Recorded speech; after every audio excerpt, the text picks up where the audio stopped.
Halo Sobat Kortubi yang budiman, ketemu lagi bersama saya Dr. Gigi Rifka Laris dalam satu-satunya akun edukasi kesehatan gigi yang membahas tentang praktisi-praktisi gigi legal dan efek sampingnya terhadap kesehatan gigi dan mulut di masyarakat. Buat kamu yang belum subscribe dulu karena subscribe itu gratis, ilmunya gratis dan membuat kita selalu waspada.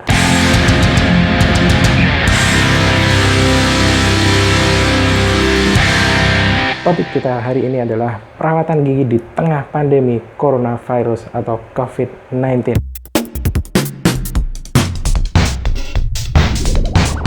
Penyakit coronavirus atau COVID-19 adalah penyakit menular yang disebabkan oleh coronavirus yang baru ditemukan. Jadi virus ini baru, sebelumnya belum dikenal. Pada tanggal 11 Februari 2020, WHO telah meresmikan nama penyakit ini sebagai COVID-19. Dan di tanggal yang sama pula, International Committee on Taxonomy of Viruses atau ICTV memberi nama virus penyebab penyakit COVID-19 ini sebagai Severe Acute Respiratory Syndrome Coronavirus 2 atau SARS-CoV-2, seperti sequel film. Ada angka 2-nya di belakang. Nama ini dipilih karena virus tersebut secara genetik terkait dengan coronavirus yang bertanggung jawab atas wabah SARS tahun 2003. Tapi meskipun ada kaitannya, kedua virus ini berbeda. Kemudian apa gejalanya? Sebagian besar yang terinfeksi virus ini akan mengalami gangguan pernafasan oleh orang yang lebih tua atau mereka yang memiliki masalah medis penyerta atau penyakit sistemik seperti diabetes, kardiovaskuler, penyakit pernapasan, kronis, dan kanker akan berisiko terjadinya penyakit yang lebih serius. Gimana cara pencegahannya? Cara terbaik untuk mencegah dan memperlambat penularan adalah memberi jarak atau social distancing dan menghindari kontak dengan orang lain. Dan sering-seringlah mencuci tangan Anda dengan sabun dan air. Virus COVID-19 terutama menyebar melalui percikan, baik itu percikan yang keluar dari air liur atau percikan dari hidung ketika orang tersebut batuk atau bersin. Maka biasakanlah ketika Anda batuk dan bersin, tutupi mulut dan hidung Anda dengan siku yang dilipat seperti ini. Atau kalau biar lebih keren lagi, kamu bisa menutupinya dengan cara seperti ini.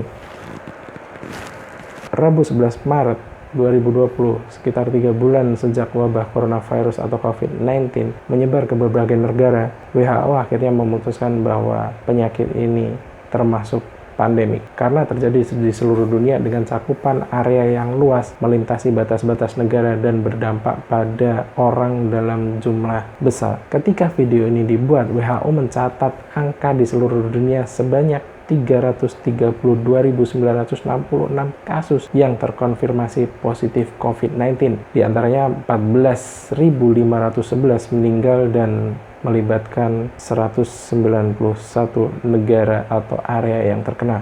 Kemudian di Indonesia sendiri, data Kemenkes per 23 Maret 2020 menunjukkan angka sebagai berikut.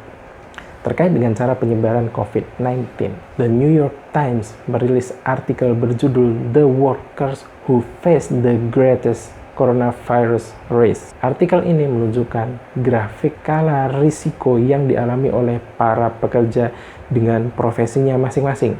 Setiap lingkaran mewakili profesi masing-masing pekerja. Semakin besar lingkarannya, semakin banyak orang yang melakukan pekerjaan tersebut. Garis vertikalnya menunjukkan skala seberapa sering pekerja tersebut berhadapan dengan penyakit atau infeksi, sedangkan garis horizontalnya menunjukkan seberapa dekat pekerja tersebut berdekatan dengan orang lain. Profesional medis di bidang kedokteran gigi memiliki risiko paling tinggi karena dalam pekerjaannya selalu berhadapan dengan penyakit dari pasien dan mengerjakan pasien tersebut dari jarak yang sangat dekat. Atas dasar risiko ini, pengurus besar Persatuan Dokter Gigi Indonesia atau PBPDGI mengeluarkan pedoman pelayanan kedokteran gigi selama pandemi virus COVID-19. Dokter gigi dihimbau untuk melakukan prosedur screening pasien untuk deteksi di awal, menggunakan standar perlindungan diri, serta memperhatikan prosedur sterilisasi baik dari alat dan tempat praktiknya. Dokter gigi juga dihimbau untuk menunda tindakan-tindakan sebagai berikut. Yang pertama adalah tanpa gejala sakit, itu bisa ditunda. Kemudian perawatan-perawatan harus bersifat elektif, kita akan bahas di belakang nanti. Kemudian perawatan estetis harusnya bisa ditunda. Kemudian tindakan yang menggunakan bur, menggunakan scaler atau alat pembersih karang gigi, kemudian perawatan yang menggunakan suction atau alat penyedot ludah, itu sebaiknya dihindari karena alat-alat tersebut berisiko menciptakan percikan-percikan virus dari mulut pasien dan kemudian akan menyebar dengan mudah ke orang lain yang ada di ruangan tersebut. Pasien juga wajib memahami bahwa perawatan elektif yang dimaksud adalah perawatan darurat. Perawatan darurat itu adalah yang pertama, nyeri yang tidak tertahankan. Yang kedua, gusi bengkak akibat infeksi. Kemudian yang ketiga adalah perdarahan di rongga mulut yang tidak bisa terkontrol. Dan yang keempat adalah trauma pada gigi dan tulang wajah akibat kecelakaan. Pemeriksaan radiologi, X-ray, atau ronsen untuk keperluan perawatan gigi juga ada aturannya. Tidak disarankan untuk melakukan ronsen gigi intraoral, tapi lebih diutamakan untuk melakukan ronsen ekstraoral, seperti ini. Maka sebagaimana yang telah diatur seperti tadi, perawatan gigi yang lain sebaiknya ditunda dulu. Intinya adalah menahan diri untuk tidak keluar rumah kecuali dalam keadaan yang darurat. Jika dalam keadaan mendesak, berikut hal-hal yang perlu diperhatikan. Yang pertama, cari tahu klinik yang buka dengan cara menelpon atau cek sosial medianya. Tidak perlu kamu berkeliling untuk mencari klinik yang buka. Ingat, tetap tinggal di rumah adalah yang paling utama untuk memutus rantai penyebaran virus COVID-19. Yang kedua, untuk perawatan gigi yang sudah terjadwal jauh-jauh hari sebelum darurat COVID-19 seperti kontrol behel, pencabutan, penambalan, atau kontrol lainnya yang tidak bersifat darurat, apalagi yang hanya ingin perawatan estetik seperti pemasangan behel dan veneer mumpung diliburkan mungkin, dimohon untuk menunda hingga situasi terkendali. Libur di saat seperti ini ada tujuannya, yaitu agar masyarakat tetap di dalam rumah dan meminimalkan kontak dengan orang lain. Maka dimohon kerjasamanya. Kemudian jika Anda punya masalah dengan perawatan gigi yang sebelumnya, jika itu menimbulkan rasa sakit, maka segera carikan informasi, hubungi klinik terdekat atau cari klinik yang masih membuka layanan. Misalkan saja pemakai behel kawatnya mulai menusuk dan membuat luka, itu juga masuk darurat. Tapi jika ada sebagian yang lepas, ada kawat yang lepas, tapi tidak menusuk, tidak membuat luka, itu bisa ditunda. Yang berikutnya adalah informasikan dengan jujur apa keluhan Anda dan kondisi kesehatan Anda. Apakah sedang tidak sehat, apakah sedang ada gejala flu, pilek, atau tidak enak badan, agar fasilitas kesehatan yang akan Anda datangi bisa mempersiapkan pencegahan yang diperlukan. Yang keempat, informasikan juga jika Anda pernah bepergian ke area atau berkontak dengan orang yang terkonfirmasi COVID-19. Yang kelima, meskipun klinik gigi membatasi layanan khusus untuk kasus darurat, jangan mencari layanan yang tidak berkompeten seperti tukang gigi atau tukang salon gigi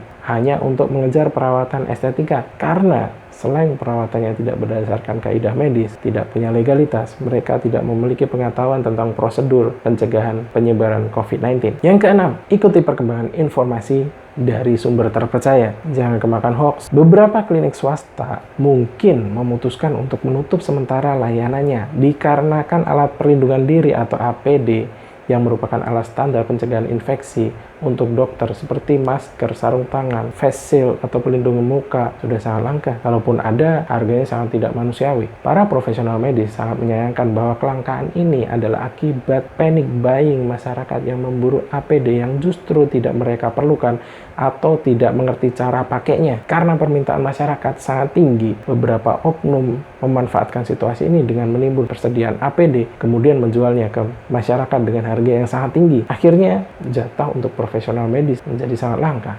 Beberapa influencer juga menyebarkan informasi dan himbauan yang salah. Mungkin niatnya baik, tapi kalau niatnya baik itu tidak disertai dengan ilmu, sama saja efeknya jauh lebih besar di masyarakat. Misalnya saja himbauan untuk menggunakan sarung tangan latex yang baru-baru ini digaungkan oleh seorang influencer dengan menampilkan fotonya menggunakan sarung tangan latex ketika berbelanja di mall. Meski postingannya sudah dihapus, masyarakat kadung mengikuti perilaku influencernya ini. Pemakaian sarung tangan untuk masyarakat ketika keluar rumah tidak memiliki manfaat apapun. Pertama, karena yang paling aman tetaplah tinggal di dalam rumah. bukan untuk keliling di tempat-tempat umum. Kedua, sarung tangan yang dipakai di luar rumah tetap akan menyentuh berbagai macam barang dan memindahkan virus dan bakteri dari satu tempat ke tempat yang lain. Bahkan si pemakai tetap akan menyentuh barang-barang pribadinya seperti uang, dompet, tas, pakaian. Lebih parah lagi jika kelupaan memegang area wajah dengan sarung tangannya itu. Sarung tangan latex ini sangat dibutuhkan oleh tim medis, terutama yang bertugas di garda depan penanganan pasien COVID-19. Jika masyarakat melatahi untuk membelinya, dokter tidak akan kebagian bagaimana dokter-dokter itu akan menyelamatkan dirinya sendiri dan orang lain. Jika memang dirasa perlu menggunakan sarung tangan, gunakan sarung tangan dapur. Jangan memakai jatah medis. Kelangkaan juga menyebabkan beberapa dokter terpaksa memakai jas hujan. Miris sekali melihat kejadian ini. Seperti ini, dokter gigi menggunakan jas hujan karena sudah tidak adanya lagi APD. Mungkin dananya ada untuk membeli, tapi barangnya sama sekali sulit dicari. Melihat situasi ini mungkin bisa dianalogikan dengan seorang tentara yang sedang berjuang di garis depan demi negara, tapi tidak mampu menyediakan atau tidak mampu membawa baju anti peluru karena dirampas oleh rakyatnya sendiri. Miris sekali, bos. Perlindungan seadanya dengan jas hujan ini terpaksa digunakan untuk menghindari percikan-percikan dari mulut pasien yang berpotensi menularkan virus. Apa dengan melihat foto-foto ini kemudian masyarakat juga akan latah dan melakukan panik buying jas hujan. Para profesional medis yang berada di garda depan menangani pasien COVID-19 itu sebenarnya adalah untuk misi memenangkan peperangan melawan virus demi kepentingan seluruh negara. Maka jangan jadikan perjuangan mereka sebagai misi bunuh diri dengan APD yang tidak standar hanya karena ego dan kebodohanmu.